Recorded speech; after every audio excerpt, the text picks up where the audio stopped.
A fatal beating in front of thousands of festival goers. His mouth was blue and his eyes were wide open. I was just screaming to get ambulance or to get some help. Holiday scams, the crooks leaving you stranded. You know, if you're mugged in the high street, you have the bruises to show it. When it's done by fraud, you have no bruises.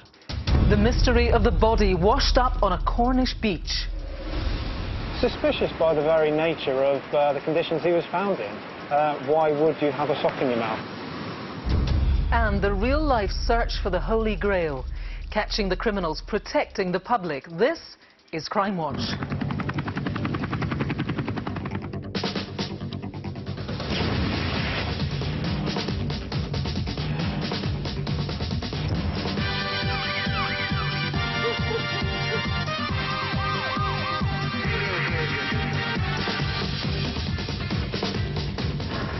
Hello and welcome to Crimewatch. We are live for the next hour with this month's latest crime investigations, news and appeals.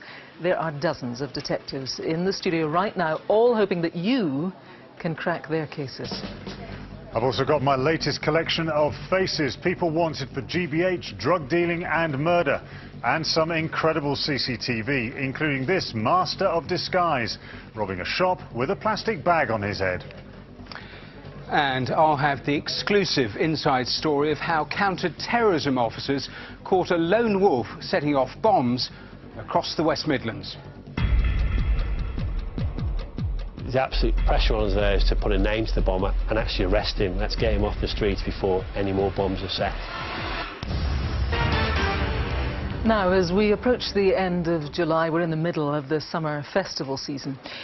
Just last month, a group of 5 friends headed to the Parklife Weekender in Manchester, an event that is attended by around about 70,000 people each and every day.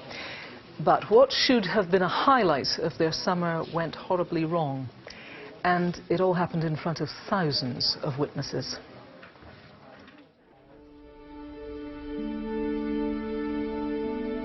We've still not come to terms with it. That Robert won't come walking through the door with his jokes and with his warmth and his laughter. I was the bigger brother. He used to follow me wherever I went. He's like, I've had 50% of me removed. He was just a really cool guy, and I'm really, really lucky and proud that he was my brother. We were pretty much inseparable since the day we met. He was my best friend. He really was. And he never let me down.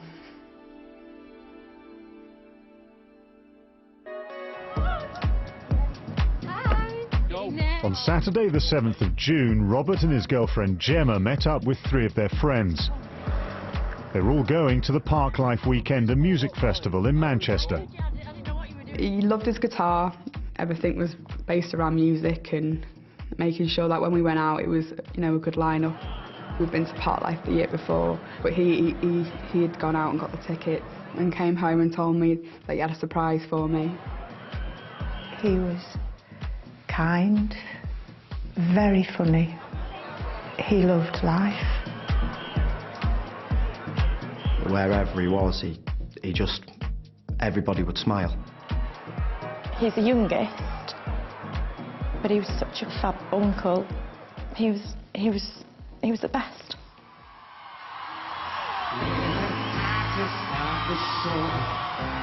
It was like raining and then the sun came out as soon as we got there, really. Danced, bought some drinks.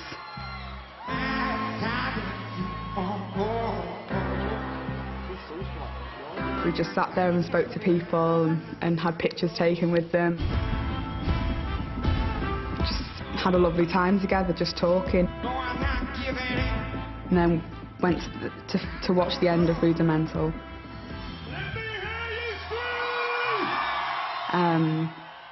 After that, we were just waiting for Snoop Dogg to come on. There was an inflatable doll. It got chucked over once and then chucked back over. And then the second time, it hit me, covered me in mud. And that's when Rob turned around. What are you doing? He actually said he didn't want any trouble. and that's when they've turned into a scuffle. I was trying to get Rob away. He's 6'3", I'm 5'2", so I couldn't really do a lot, and that's when I got knocked over.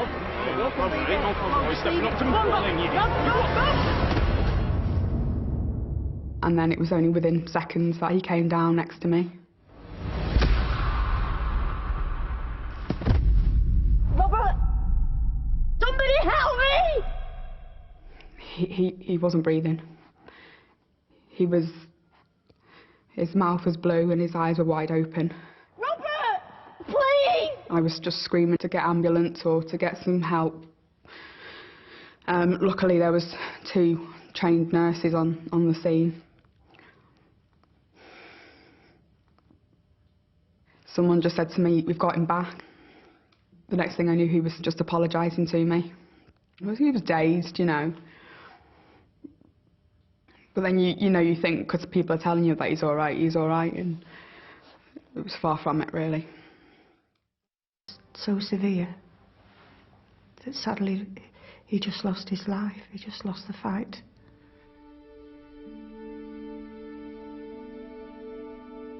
I'm facing a future that's very dark, lonely, and without any hope. And someone has taken that away from me and taken that away from him, all of his dreams, all of his ambition. One question that we wanted to ask is why. He hadn't gone to look for trouble. He'd gone simply because of his love of music. Bobby would have gone and handed himself in if the shoe was on the other foot. And to me that takes guts, and I would class this lad now as a coward. You come forward and you tell my little girl and my nieces and my nephews where's their uncle gone and why he's gone. This guy didn't come to the festival to kill anyone. But when someone says they don't want any trouble, and then he punches someone with so much force and violence to do some serious damage, whether he wanted to or not, he'd killed someone.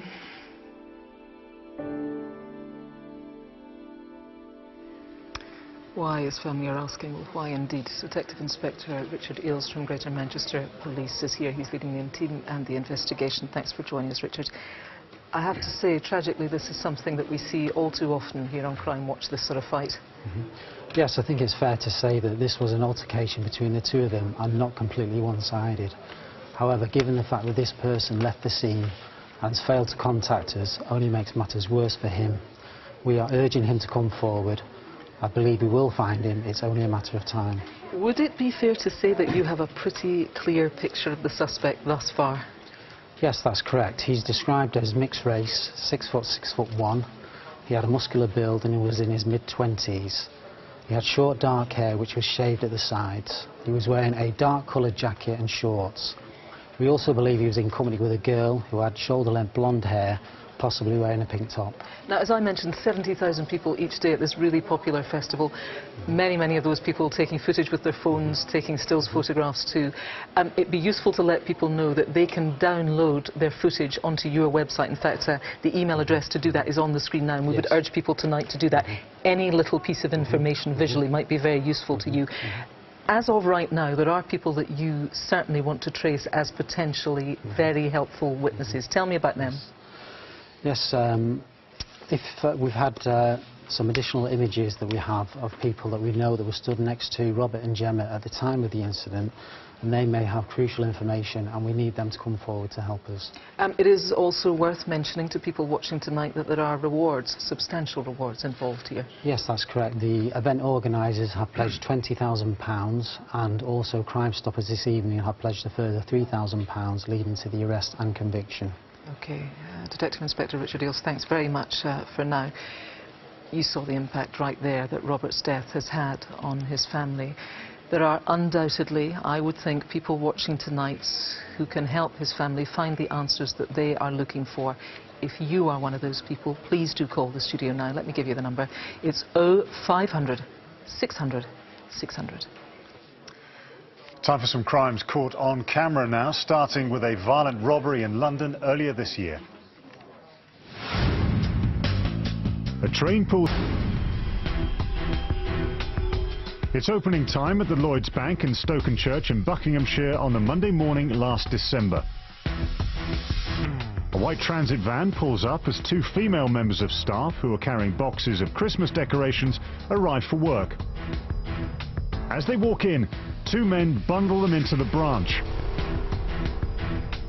Inside, the men, one of whom seems to think he's Batman, threaten the terrified women and force them to open the back office. While behind the counter, Batman and his mate continue to shout at the women, slapping them and forcing them to unlock the safe. While they fill their bags with cash, a third member of staff arrives. He too is assaulted and manhandled into the office. Eventually, the dastardly duo leave after grabbing tens of thousands of pounds. They make off in a stolen black VW Golf which had parked up outside. Hardly the Batmobile. Now it's your turn to be a superhero. We need you to name this Robin Batman tonight. If you need another look, all the CCTV is on the website. Call and text the numbers on screen if you can help. Calls are free from most landlines. Some networks and mobile operators will charge. Most of us manage to pack our bags and get away for a break at some point during the year. And now, with the school holidays upon us, Martin has been investigating the ways that a growing number of fraudsters are conning innocent holidaymakers out of their hard-earned cash. Holidays. For most, a chance to relax and unwind.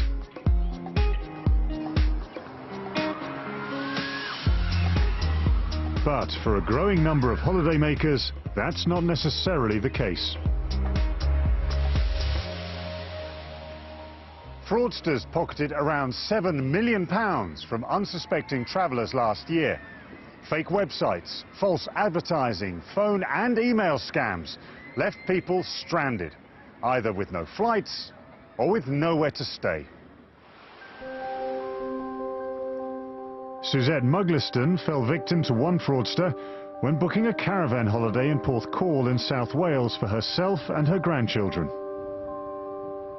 I love my grandchildren, I love spending time with them. They really are the love of my life.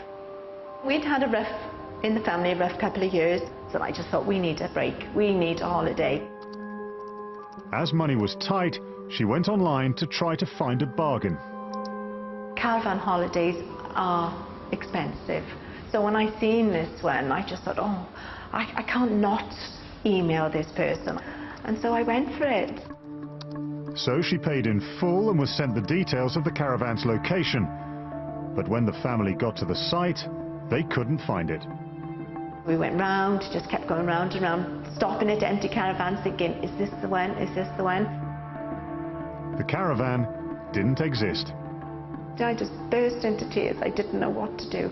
I had 4 of my grandchildren waiting outside the caravan, expecting to go in. I had to go back and tell them it wasn't theirs. We were going to have to go home. In all, Suzette lost nearly £300, having already transferred the money into the fraudster's account. You look back and you think, oh, how could I have believed a holiday would have been that cheap? But at the time, I think I was a little bit blinkered as well, because I was just desperate to take the children away. You know, and I just fell for it, and I suppose that's how they prey on the gullible, on the needy.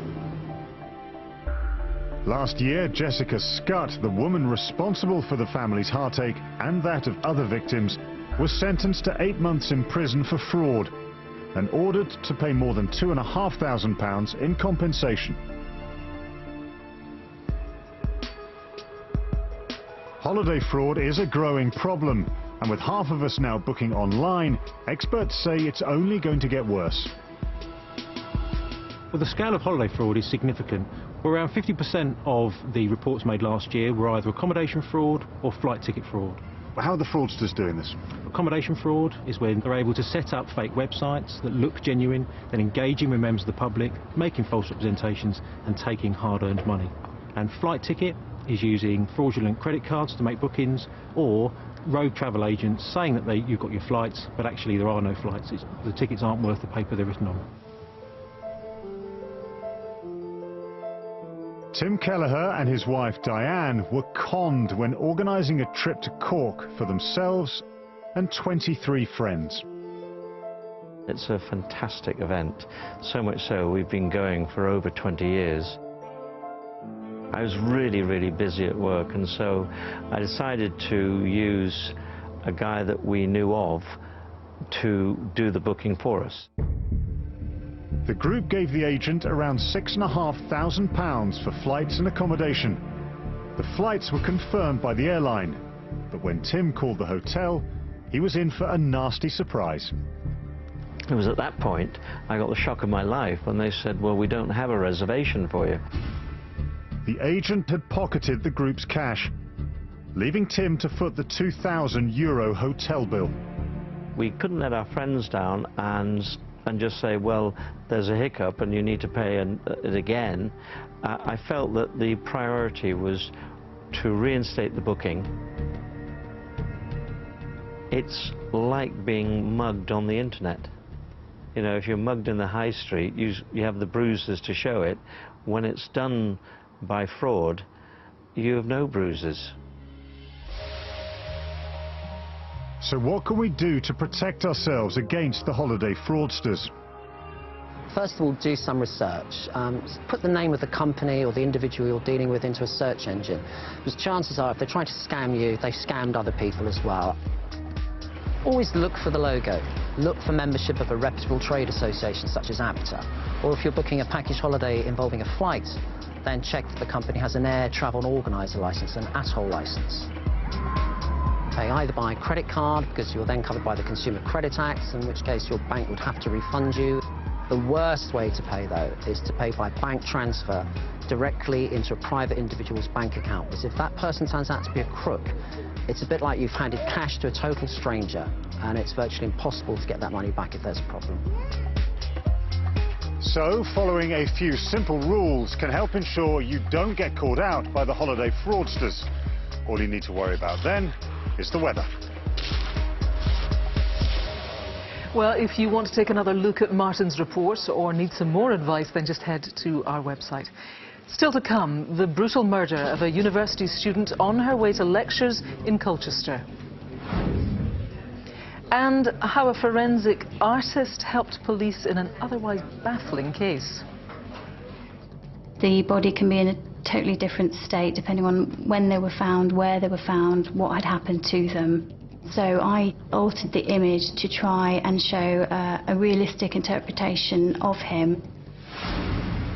But first, Matthew has got a roundup of the latest crime news. A convicted drug dealer who claimed he couldn't afford health care in his native United States has won his fight to stay in the UK. Johnny Calley from Ipswich was jailed for 7 years in 2007 for conspiracy to supply heroin and crack cocaine. He'd been fighting deportation on the grounds both he and his partner rely on free NHS care. The Home Office said it was disappointed by the ruling and have appealed. Now, can you help in the search for the Holy Grail? A wooden cup or chalice known as the Nanteos cup was stolen from a house in Herefordshire between the 7th and 14th of July. The priceless artefact was believed by some to be the Holy Grail, but has since been proved to be made some 1,500 years after the crucifixion. Well, officers from West Mercia Police are in the studio tonight, ready to take your calls. If you can help to track it down, get in touch now. Finally, a fugitive may have been on the run in Sheffield, but that didn't stop him from finding the time to find police guilty of criminal inaccuracy. Burglar Darryl Burberry got in touch with his local newspaper, The Star, after South Yorkshire police said they believed he could be heading for his home in Heeley. Well, in his handwritten letter, he said, "You couldn't be further from the truth. My home roots are the manor estate of Sheffield." Well, Burberry, who's since been apprehended, also wrote his phone number down before thinking better of it and scribbling it out. Now, in our last programme, we appealed for your help to catch the killer of James Atfield. You remember that James was murdered in a brutal knife attack in Colchester. That happened at the end of March. He had been stabbed 102 times. Well, only a few weeks after our appeal, Saudi Arabian student Nahid Al-Mania was also murdered in Colchester. The 31-year-old's body was found a mere 2 miles from where James was killed. Nahid had been on her way to a lecture at the University of Essex when she was stabbed 16 times. Well, DCI Lucy Morris, who's leading the investigation into Nahid's murder, joins me now. It's going to be very difficult for Crimewatch viewers not to listen to those 2 cases and somehow think that they are linked. What would you say to that? We haven't ruled out that possibility, but there's no definitive evidence linking the 2 murders. They remain separate investigations, but run in parallel. OK, so tell me what you do know about Nahid and what happened to her. Well, at 10:37 in the morning on Tuesday the 17th of June, a member of the public found Nahid's body on a footpath off Avon Way in Colchester. They called for an ambulance, but unfortunately they couldn't save her. As you say, she'd been stabbed 16 times. Now, we are pursuing a number of different theories, but there's no clear motive, and she doesn't appear to have had anything stolen. The depth of this tragedy surely lies in the fact that usually she would have made this walk with her brother. You have CCTV of her and her last movements. Just talk us through that. Yes, that's right. The Salary Brook Trail is a pathway commonly used by students walking to the nearby campus. That morning she would have left her home address at Woodrow Way in Colchester, walked down Stanley Woodrow Way and cutting through the shops at Hunrick Road. And it's here that we see the last CCTV image of her at 10:19. She's seen wearing her hijab headscarf. Now, you said 10:37 was when her body was found. As you've described it and where it is, it surely must have been a very busy part of the world, this. That's right. There's a number of people we still need to identify. And we're particularly keen to trace a male seen wearing a distinctive beige jacket, similar to this one. Now, he's described as a male of late teens to early 30s, about 5'6" tall, of average build with short dark hair. DCI Morris, I should mention to people watching that you're also very keen to trace students who are no longer at the university but would be familiar and would have used this area. You also want to tell us just very briefly about a reward. Yes, that's right. For both investigations, there's a reward of £10,000 for any information leading to an arrest and conviction of those persons responsible. OK, DCI Morris, thank you very much for updating us on that. There is clearly at least one extremely dangerous person out there who needs to be caught, and fast. If you can help with either of these investigations, I would urge you to do the right thing and to get in touch with us using the numbers on the screen. Let's go to Martin. We start the Wanted Faces with an urgent appeal from officers in Humberside who need to trace John Heald after a hotel landlady in Bridlington was murdered last week. 53-year-old Heald, who also goes by the names John Davis or John King, has links to South Yorkshire and usually wears a diamond stud earring. He has a variety of tattoos, including a horse and dots on the knuckles of his left hand, and birds, a mermaid and an eagle on his right arm. There's a £5,000 reward for information leading to his arrest, but he's considered dangerous, so if you see him, call 999. Next is Cesar Floria. Detectives are looking for the Romanian national in connection with the attempted rape of a woman in North Ormsby in Middlesbrough last month. During the attack, the victim was so badly beaten she suffered a broken nose, a broken shoulder, and her arm was fractured in 3 places. This CCTV shows Floria just before the attack. As you can see, he has a very distinctive gait. The 25-year-old has links to London and Romania and has previously worked in car washes. The third is Adebayo Ekan. He's wanted in connection with the murder of 18-year-old Marcus Hall, who died after a violence erupted outside a nightclub in Luton in 2001. Ekan, who's either 37 or 38, has links to West London, the West Midlands and to Ghana. He uses a number of aliases, including James Dalvin, Dave Bell and Gary Plummer, and has a round burn mark and a large scar on the back of his left hand, as well as a 2-inch scar on his right forearm. He's also considered to be dangerous, so call the police immediately if you know where he is. There's a £5,000 reward for information leading to his arrest. Lastly for now is Kieran Simpson. He was part of a gang who racially abused and assaulted a taxi driver inside his cab. The attack caused the driver to lose control of the car and smash into a set of railings. 22-year-old Simpson has links to Liverpool and Sussex. He shouldn't be approached again, just call 999. Now, all the faces are on the website. If you know where they are, call and text the numbers on screen. Texts will be charged at your standard message rate. Next, Devon and Cornwall police need your help to solve a mystery.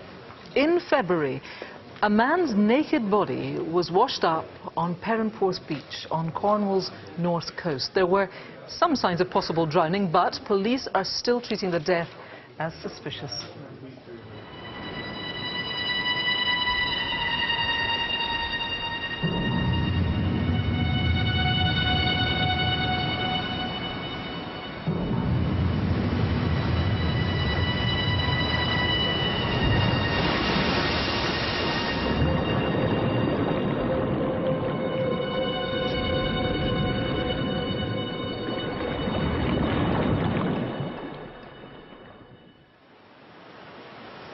It was a dog walker who made the grim discovery.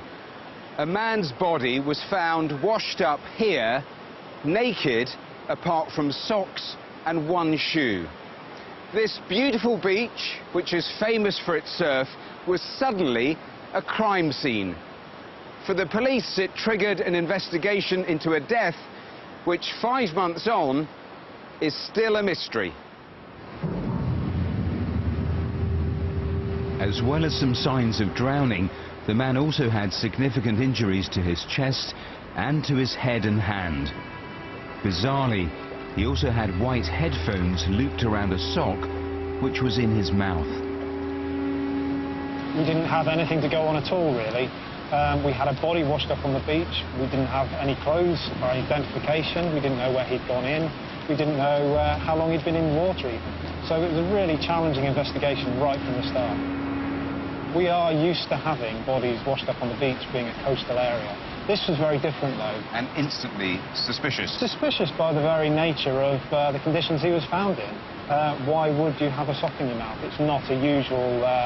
Anybody else in difficulties, whether someone's fallen off a boat, whether a boat has sunk, whether it's a group or an individual in difficulties on the coast. The key to this investigation is obviously working out when and where he got into the water. There are so many variables, aren't there? It ranges on a whole load of factors. It can be the weather, it can be the sea conditions, the build of the person. If you and I went in the sea at the same time, there's no way we'd end up in the same place purely because of the difference in the way we're built. You know, we knew it was Alan. It's kind of numbing, really, I think, more than anything else. He never had a huge sort of circle of friends. He really was quite happy with a very simple way of life. Police now knew who he was and that the boy in the photo was Alan. But it still didn't explain how he came to be washed up on the beach. CCTV shows Alan on Monday the 24th of February, the day before his body was found. He withdrew money from a bank in Wadebridge. Then, that evening, it's thought he made 3 bus journeys. From Wadebridge to Truro, about 25 miles away. From Truro to Newquay, a route which would have taken him through Perranporth. From Newquay, he's thought to have caught the bus back again towards Perranporth. We do know where he was and how he got to Perranporth, but that in itself still raises questions. We still don't know why he got on a bus that went through Perranporth and got off it in Newquay and walked up and down Newquay Street and got back on a bus to come back to Perranporth. This final CCTV then shows him in the town at around 10:30. The last known sighting of him alive. The CCTV was a real breakthrough. It showed us the route he'd taken, it showed us which buses he'd got on, and it showed us which towns he'd walked around. And ultimately, it did show us that he'd got back to Perranporth that evening. What did it not tell you? It still gave us a large window of time between when we last saw him on the CCTV and when he was found on the beach the next day. And that's still the mystery for us.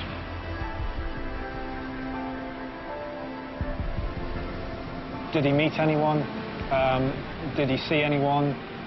What was he doing during those last few hours? We still don't know that.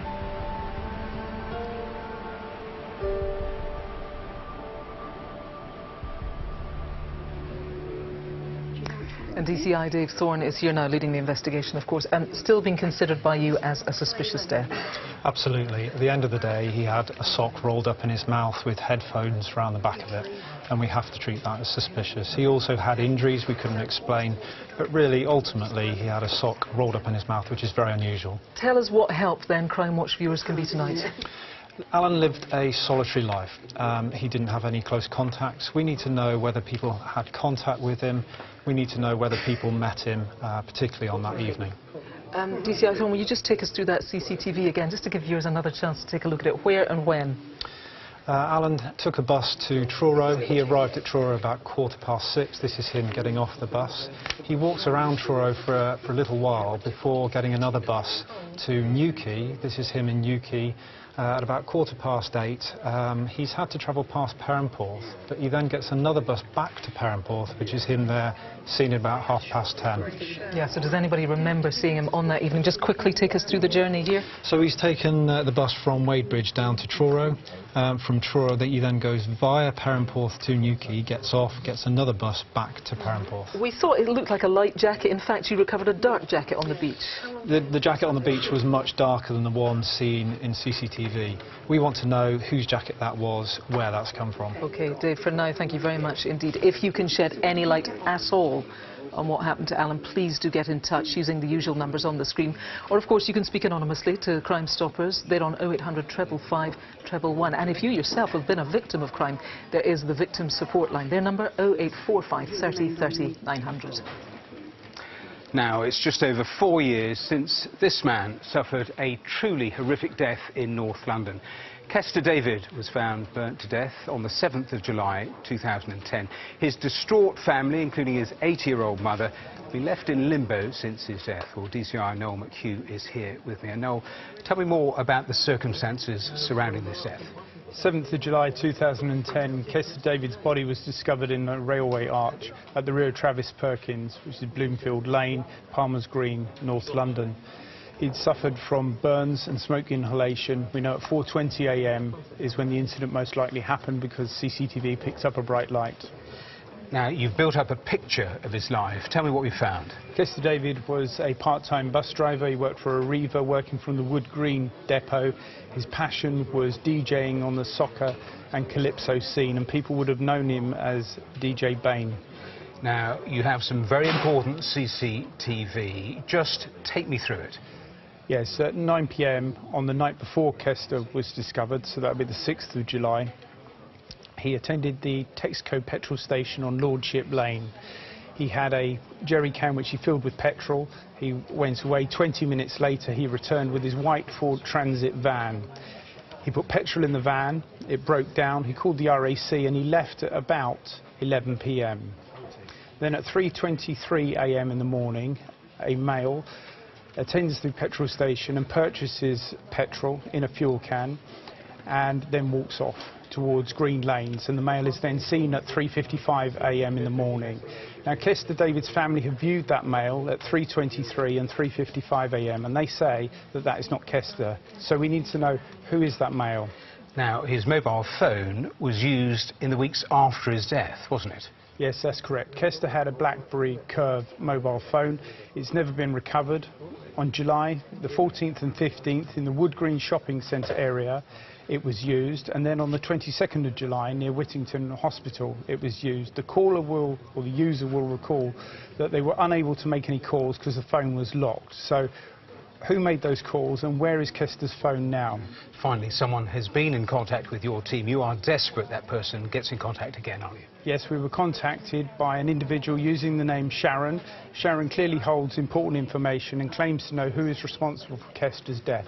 So Sharon, please make contact. Detective, thanks very much. It is a terribly sad case and Kester's family are understandably desperate to know what happened. If you saw anything unusual in that area that night or know of any reason why anyone would have wanted to harm Kester, please pick up the phone.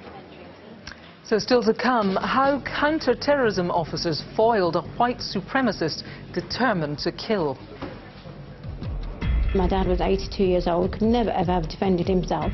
Убийство было совершено по мотивам расовой. A murder was committed on the basis of racial hatred. But first, Martin has more wanted faces.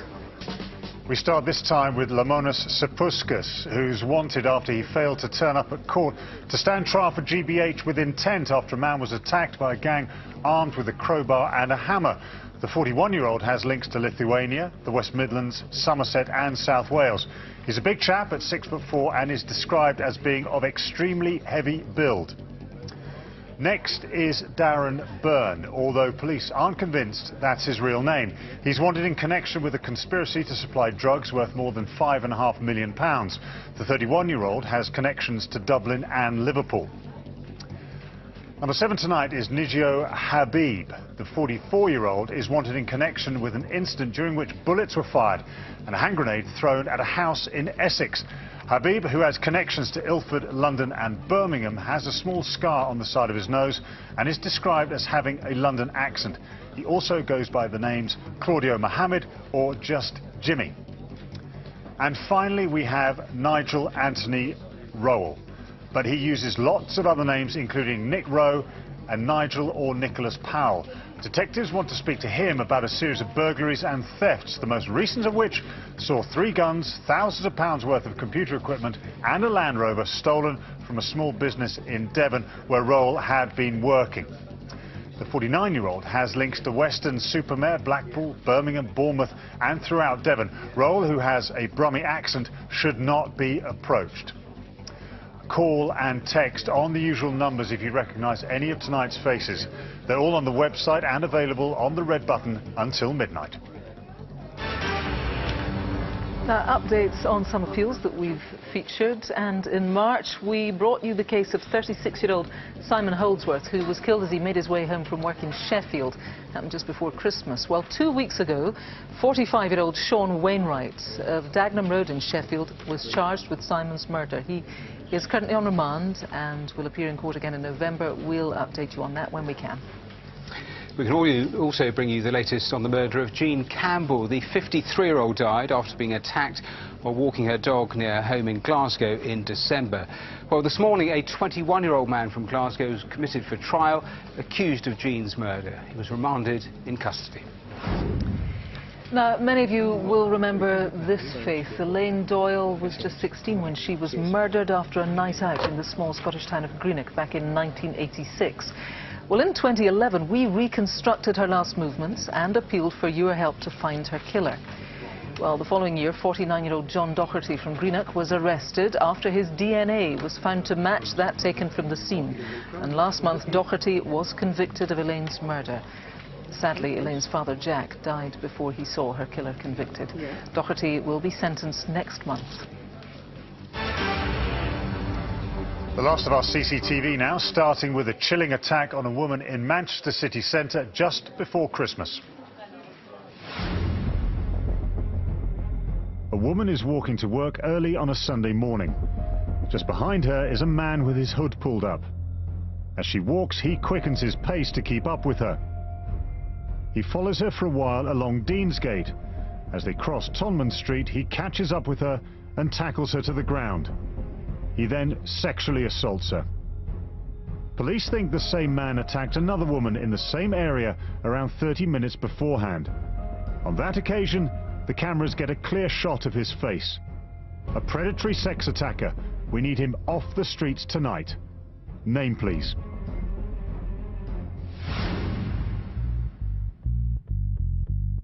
A residential street in Dean in Bolton on a Wednesday morning in May.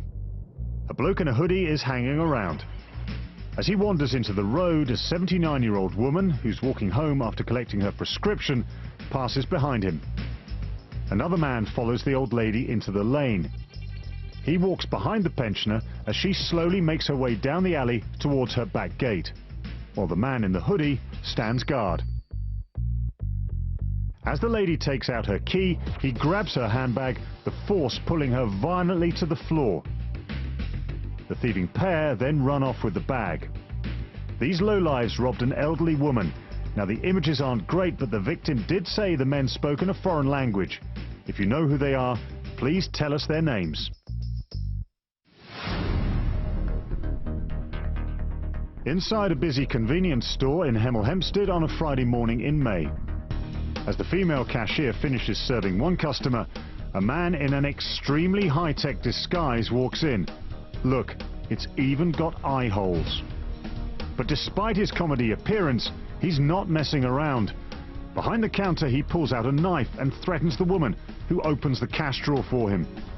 He grabs the notes from the till before calmly walking out past a couple of school children.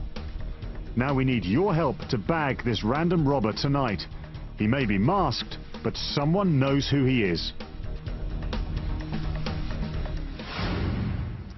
If you can name anyone featured in tonight's CCTV, please get in touch. And of course, you can take another look on the website. The ever-present threat of terrorism is sadly these days a harsh reality for all of us. Imagine, if you will, the possibility of a terrorist on the loose setting off a series of bombs, each just a week apart. Well, it happened last summer in the West Midlands. The explosions were timed to hit worshippers attending Friday prayers in mosques, and it was clear the bomber wouldn't stop until he was caught. But with a population of over 5.5 million, how do police track down a lone wolf?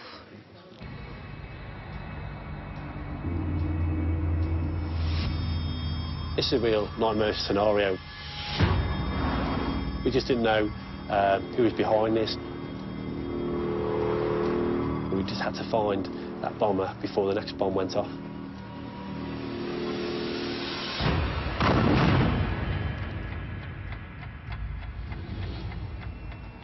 At 1 p.m. on the 12th of July last year, a bomb packed with nails exploded at this mosque here in Tipton. It was a Friday when mosques are at their busiest, and it was the third such bombing in a matter of weeks. If that pattern continued, the counter-terrorism teams had just 7 days before the next attack. With over 200 mosques as potential targets, their task was huge. The 3 bombs had all been detonated in the West Midlands. The first in Walsall, followed by Wolverhampton, and now Tipton. It was only good fortune no one had yet been killed. We knew that the next bomb was a real high risk to life, so it was imperative for us to catch the person or the people that were responsible for it. With over 200 mosques in the region as possible targets, detectives had to work fast. They began by examining CCTV from the first bombing in Walsall. We really had to find the person quickly. We needed to get that crucial image of our bomber. What we're looking at there is CCTV around the Walsall Mosque of anyone carrying an object into and then coming out of the mosque without an object. We didn't know whether the person put the bomb there an hour before or 3 days or 4 days before for those times. That must have been an enormous amount.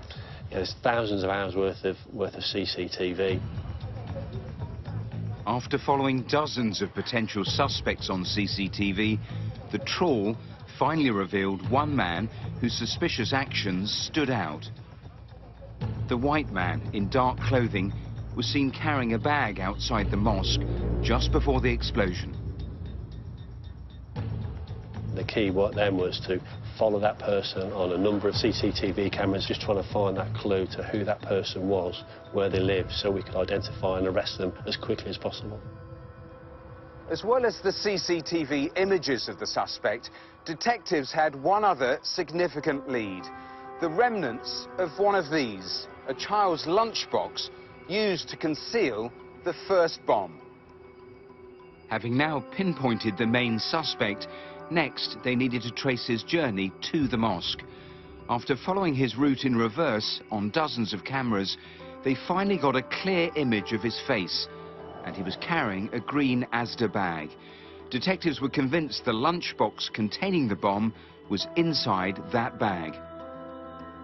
We went to the local Asda in Small Heath with the Asda bag and found out when they'd sold those bags during that day. And we found the CCTV for each of those transactions. At that point then we found our bomber had bought the green Asda bag, but crucially had also bought child's lunchbox. That child's lunchbox contained the bomb. And crucially, you could see his face this time? Absolutely. That was a real crucial moment. We had two clear images, one from the bus, one from Asda, of our bomber's face. What we had to do then was put a name to the face and arrest him as quickly as possible, certainly before the next Friday. Those images were immediately given to police officers on the ground. But with Friday prayers fast approaching, it seemed as if the man was simply a ghost. All clear on Albert Street. The absolute pressure on us there is to put a name to the bomber and actually arrest him. Let's get him off the streets before any more bombs are set. We did that by putting those images through to the media, and we thought then we'd get lots of phone calls saying this is his name. Unfortunately, that wasn't the case. Understandably, the community were concerned, mosques were concerned about their congregations, and it was absolutely imperative that we found this person before next Friday, because we knew there's a high risk of another bomb being planted. It appeared the bomber was an expert at keeping a low profile. The press appeal didn't lead to a single phone call. We then went to tried and tested police work, both detectives and local neighbourhood officers armed with these images of the bomber in the Small Heath area. We knew he shopped at Asda, we thought he lived close by, so then we visited every business, offices, shops in that area. With just a day to spare, the old-fashioned detective work paid off. Do you recognise him? Two neighbourhood sergeants, armed with the photographs, went to a small industrial estate and showed the photographs. A person there recognised him as a foreign student that was working within their offices. We need to speak to him right now. And there was Pavlo Lapshin, there was our bomber, and he was arrested. I'm arresting you on suspicion of causing explosions. No. We knew that the person we'd been searching on CCTV for so long was finally in custody. We still had more work to do. We didn't know whether he was working alone or with other people, but we knew that person we painstakingly found on CCTV. We knew we'd finally got him. 24-year-old Lapshin was a student from the Ukraine who'd come to Britain to study at Coventry University and got work experience at a local engineering company. He'd been in the country for 90 days, but was staying in a flat on the industrial estate and hadn't socialised with anyone. And when you interviewed him, I mean, what was he like? He almost seemed proud of what he'd done, and he talked about he wanted to start a race war, he wanted to have a wave of terrorism by planting these bombs. Officers weren't convinced these were Lapshin's only crimes. He was a self-confessed racist targeting Muslim sites, and their attention quickly turned to the unsolved murder of an elderly Muslim man just a few months earlier. Almost a month ago. In May last year, Crimewatch featured an appeal to catch the killer of 82-year-old Mohammed Salim. The grandfather had been stabbed to death while walking home from his regular evening prayers in Birmingham. Grainy CCTV showed a white man running away from the scene. Although at the time of the murder, he'd only been in the country a matter of days, detectives suspected Lapshin could have been responsible for Mohammed's death. And what did he say at that stage when you asked him about that murder? Once he was arrested for the murder, again, he admitted it straight away. Убийство было совершено по мотивам расовой ненависти. Murder was committed on the basis of racial hatred. He said he took a knife out with him. He wandered around an area looking for an opportunity to kill a non-white person, as he called him. He walked past the mosque, expecting Muslim people to be at the mosque. And Mr. Salim was leaving the mosque, walking home, and tragically his path crossed Pavlo Lapshin, who had a murderous intent, who took that opportunity and killed him. Mohammed Salim's family will never come to terms with Pavlo Lapshin's random, murderous act. This man, Pavlo, came into the country. He'd been here, what, 2 days, 3 days before he struck and he killed my father. So he came with the intent of killing a Muslim man, and he picked my father. And Pavlo is a strapping young man, and, you know, my dad was 82 years old, could never ever have defended himself. And to, you know, kill him the way that he did, and my dad suffered the way that he did when he died, it's just unforgivable, and the impact that it's had on the family and the grandchildren. Mohammed Salim was Pavlo Lapshin's only victim, but he had intended for his campaign of terror to last much longer.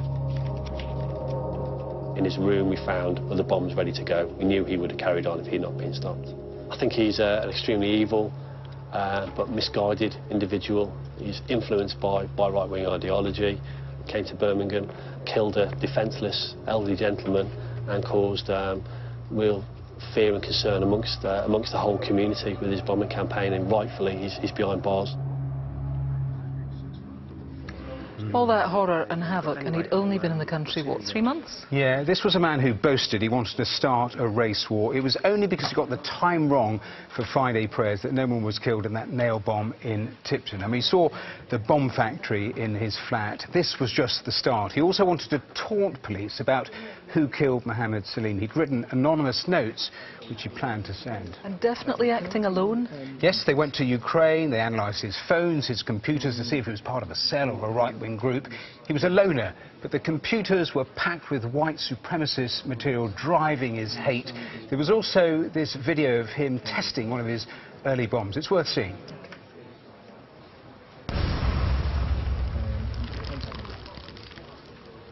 I mean, that is really shocking force there. What about sentencing? He got life with a minimum of 40 years. The judge said that his views were abhorrent to all right-thinking people. Mohammed Salim's daughter said the family just simply couldn't move on. She said the murder had disabled their minds in every emotional way possible. Really heartbreaking. Thanks, Matthew. Just time now for a quick update on tonight's calls. Here's Martin. We've had some great calls come in on one of our main appeals tonight, the death of Robert Hart following the Parklife Festival in Manchester. Remember, detectives wanted possible witnesses to come forward and identify themselves. Several of those have done that, and we've had possible 20 names for that suspect. OK, that's everything for now. But remember, all of tonight's appeals are online. The phone lines, they're going to stay open until midnight tomorrow. And we're going to be back again tonight at 10:40 after the news with the latest on what we hope will have been, I think it has been, a busy night. Viewers in Northern Ireland are going to have to wait a little longer. Our next full programme is going to be in September, when we'll be marking 30 years of Crimewatch. If you've ever worried or complained about crime, this is your chance to do something about it. The Brighton bomb inquiry. The murder of 2-year-old James Bulger. A year ago today, Lynn Russell, her daughters Josie and Megan were waylaid and then slaughtered. By calling here, you can make a difference. Now, we ask you to cast your preconceptions aside and to do what you can to help find Madeleine McCann. Well, full details of our special 30th anniversary will be available near the time. But for now, from everyone here, your calls do make a difference. Thank you and goodbye.